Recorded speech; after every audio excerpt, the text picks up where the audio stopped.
I'm Ben Gonzalez, and this is TDI. Today we're going to talk about fire safety and what you should know before you choose a new place to live. Whether you're heading back to school or recently graduated and starting a career in a new town. And joining us today with that expert advice is State Fire Marshal Orlando Hernandez. Hello, Orlando. Good morning, Ben. How are you? I'm doing well, sir. Well, for many college-age adults, this may be the first time that they're actually searching for their own place to live. What kind of fire safety features should they keep in mind when they're looking for that apartment or rental home? Well, a few things they need to keep in mind and look for is, does the apartment or rental home that they're going to get have a sprinkler system? So with a fire sprinkler system, that gives you some added protection in case there is a fire. And not necessarily a fire in your residence, but maybe the one above or below or on the other side of the hallway. What a fire sprinkler system does, it kind of contains the fire to that occupancy, so it'll give you a little bit extra chance to get out. So another thing to look for are fire alarm systems, audio visual devices. So you'll see the strobe lights and you'll hear the horns, and preferably if the system has a voice tied to the fire alarm system, it will give you directions. It will give you directions to get out, that there's an emergency. So sometimes, and it's been noted that people will wake up to a voice faster than they will just to a beeping noise. So we're kind of accustomed to having alarms go off and ignoring it. Yes, ignoring it. But if we hear a voice, we're more prone to wake up and see what's going on. And the last thing, one of the things you want to look for is the evacuation plan. So if you're in an apartment, you want to find out what's your evacuation route going to be. And that will get you out of the apartment and away to a safe point. Now, are those devices that you mentioned, the sprinklers and alarm systems, are those required in apartments? In some jurisdictions, in some cities, they require to have, if it's an apartment complex, they'll require if it's a newer complex, to have a sprinkler system. But most of complexes will have the fire alarm systems to give you the audio and visual notification that there's an emergency. All right, so it really is something you can look for, and maybe it leans you one place over another. What are the most common causes that we see for apartment fires, and anything you can do to avoid those? Well, probably the most common type of fire is the unattended kitchen fire, the unattended cooking. And so you may be busy and you may step out, or you may fall asleep. So if you're feeling tired, it's probably not the best thing to do is to start cooking, because you may fall asleep and you may end up having a kitchen fire. Another reason is you have electrical fires. And that's because students or the occupants of the home or the apartment are overloading the outlets or the power strip. And the outlets are only manufactured to carry so much current on that outlet. So when you overload that, you're bringing more power and more electricity to that outlet or to the power strip, and so you may have a fire. Another reason is candles. So you want to make sure that you don't use a candle or open flame in an area. I know some people will like the smell of candles, but they need to try to find something that they can place it under, or make sure there's no other decorative or incombustible items near that candle. And it is hard to think about right now because we're facing 95-degree weather, but as we go into the fall and the winter months, you're looking at heating problems and people placing combustible items too close to space heaters. So they generally require about a 3-foot separation. And so that way that heat can dissipate and go into the room and not necessarily catch that combustible item on fire.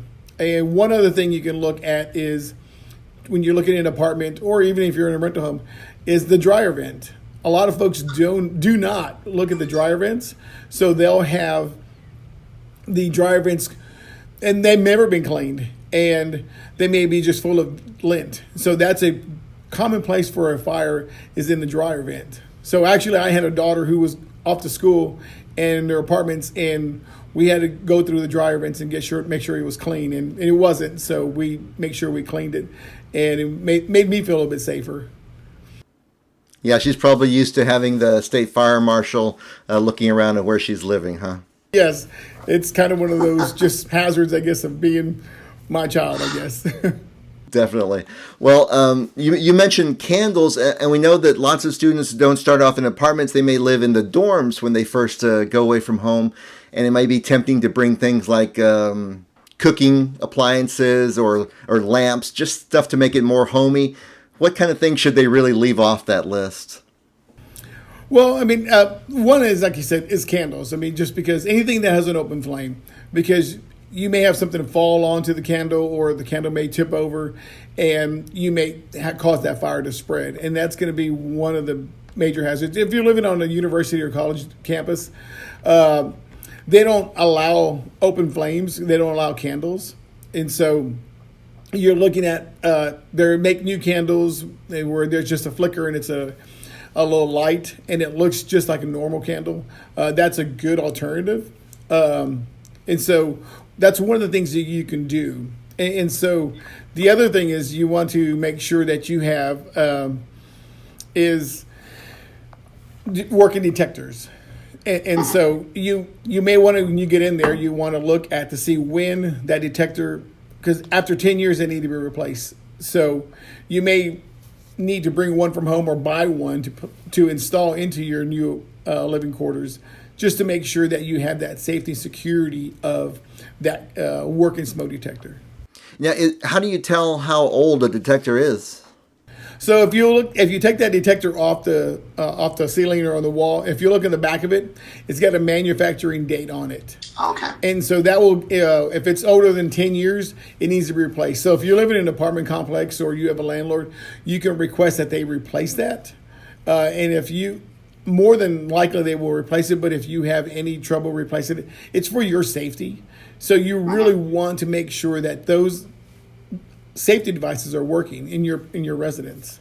Right. It's kind of up to you to advocate for that or go out and get it yourself then. Right. Well, another thing about college life is those kind of big gatherings like football, concerts, clubs, things like that. But we've also heard stories about tragic events when crowds couldn't escape from either a fire or even violence of recent years. What can we do to make those public situations safer? Well, one of the things is that we're all responsible for our own safety. And so when we go to places, whether it can be a large event, it can be even out to dinner, we're responsible for our own safety, and we need to make sure that we're aware of our surroundings. And we want to make sure that we know where the exits are. And just not the exit or the entrance door that you went into. It's also additional exits in the building. You're going to have more than one exit. Even if it's an outdoor event, they're going to have additional exits along the fence area so you can get out. So, like I said, you're responsible for your own safety, but if you feel that an event is getting a little bit too crowded, my recommendation would be to leave. But if you don't want to leave, you may want to move away from that crowd and get kind of closer to an exit or an exit that you can see. See, because most people will use the same door that they came into. And so they'll exit out the same door. So you're going to get a large number of people go out to the same way they came in. And it's going to cause a funnel. And it's going to be harder to get out.